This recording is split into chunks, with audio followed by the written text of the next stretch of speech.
హలోవా పప్పు మామిడికాయ ఎలా చేసుకోవాలో చూద్దాం రండి. కందిపప్పు తీసుకుని వాటర్ వేసి నీట్గా వాష్ చేసి పక్కన పెట్టుకోవాలి. ఇప్పుడు ఒక 2 గ్లాస్ వాటర్ వేసుకుని టేస్ట్కి సరిపడా పచ్చిమిర్చి చిన్నగా కట్ చేసి పెట్టుకున్న మ్యాంగో పీసెస్ వేసుకుని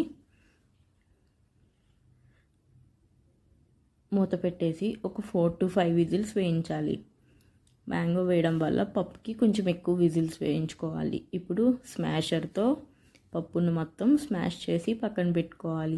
చిటికెడు పసుపు, ఉప్పు, టేస్ట్కి సరిపడా సాల్ట్, కొంచెం కారం వేసి ఒకసారి బాగా మిక్స్ చేసుకోవాలి.